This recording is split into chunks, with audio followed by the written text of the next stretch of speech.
Ke tlo le bolela for dipotso. Le na le dipotso for bana? Okay.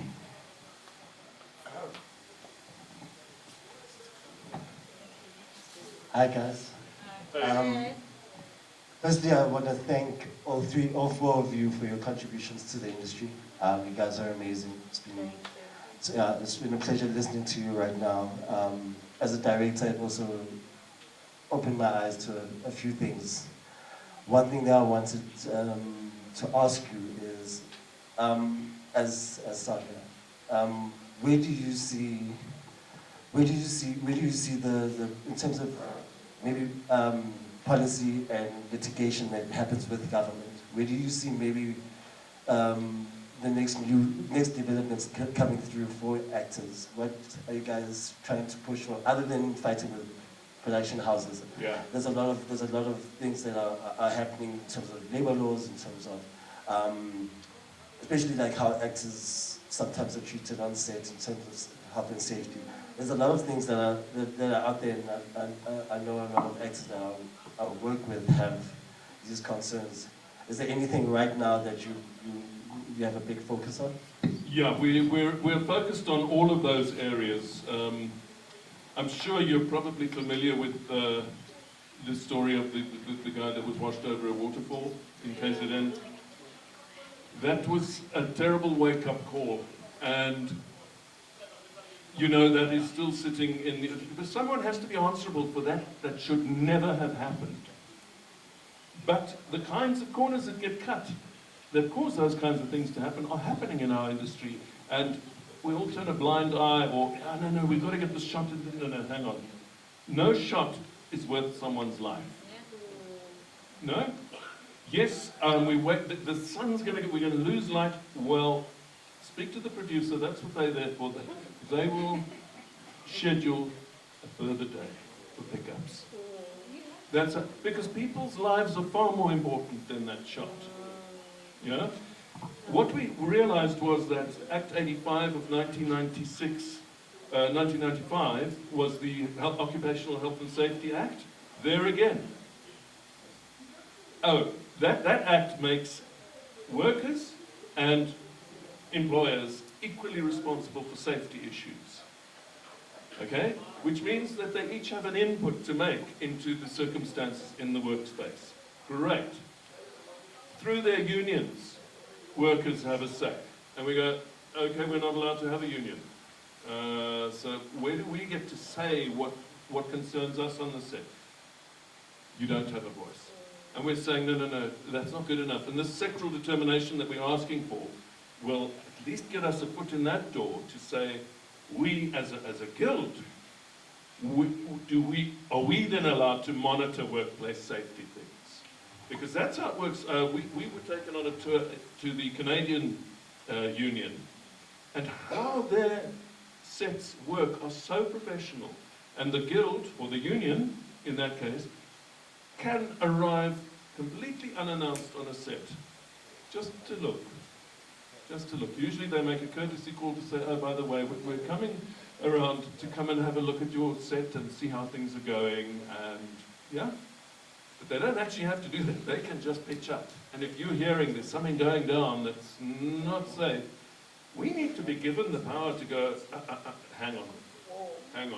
We need to call time out here. Who's your producer?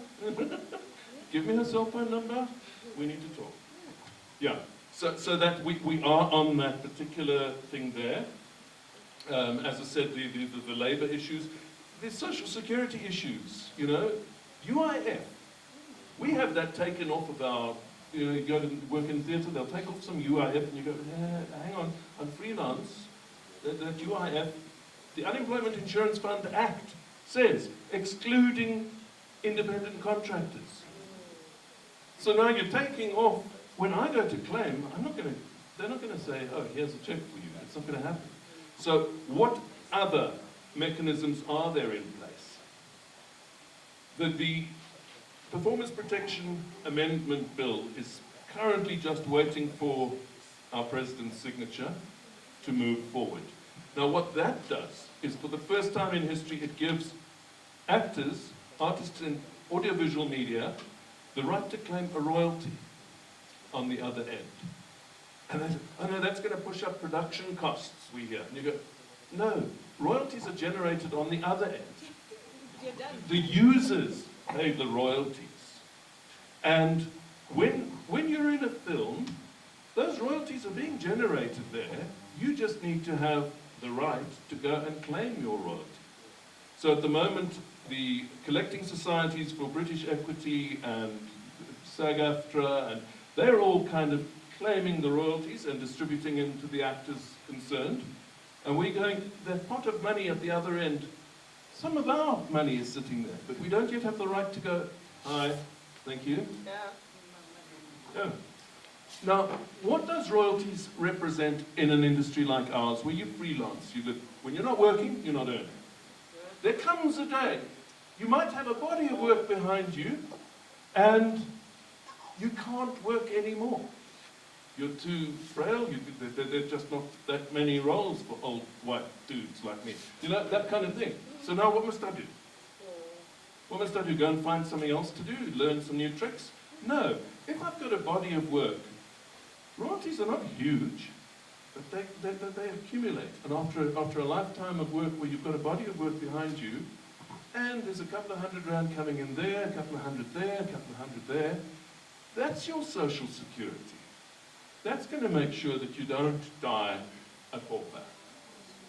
So we're busy fighting for that to be signed, because then we're going to have a collecting society. You know, SAMRO collects on behalf of musicians, and there's a lot of money that comes in from all over the world. At the moment, every broadcaster that is playing any Hollywood material and stuff, they are paying royalties. All that money's going out of the country, nothing's coming back in. Yep.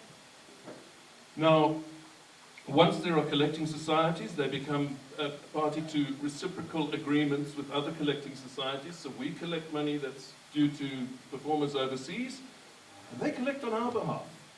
So when Generations is playing in Barbados, which it is, there are royalties there. They need to come back home. And our artists need to be getting that. So the collecting society that we'll then be able to form, which won't be Saga, although we do hope to help to guide the process of that, because the collecting society needs to be controlled by the performers on whose behalf the funds are being collected. They will then have a constitution that they will find ways of saying, okay, so you earned your salary or your fees while you were on that film, and there will be stuff coming in due course. We have retirement annuity products that we're speaking to some that money can go into. So you're not spending it when you're feeling a bit hungry, because that is your retirement money. Also, one of the things with the Performance Protection Amendment Bill makes provision for either a royalty or equitable remuneration. Now what that means is, they can come to you ahead of time and say, we want to buy out all your rights to royalty. We go, okay, not just for my performance fee, we need to break it down. There are 5 different economic rights attached to my work. How much for this one? How much for this one? How much for this one? That all needs to be there. And then what you do is you take that portion and you put it into a retirement product. That's what we're hoping to be able to create. But it's, you know, Rome was never built in a day. How long did it take to destroy? Yeah. What we want also to do for the industry is we want a director such as yourself to know, hang on, this actor belongs to the guild. We can count on them. We can count on them. More than the social media follow, ooh, we must have him in our film because, no, he belongs to the guild. We know they're going to be on time, they're going to be prepared, they're going to know what they're doing. They're not going to cost extra money. Can this guy just get his lines right? Can he stop walking into the furniture? Can we keep the lights on? But fortunately, I'm a theatre trained actor. Yes! Attention, Adrian! Yeah. So, you know, we want the guild to be known for, we represent quality within the industry.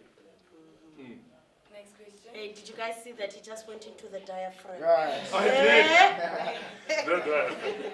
How many actors do we have in the room? Yeah? Cool.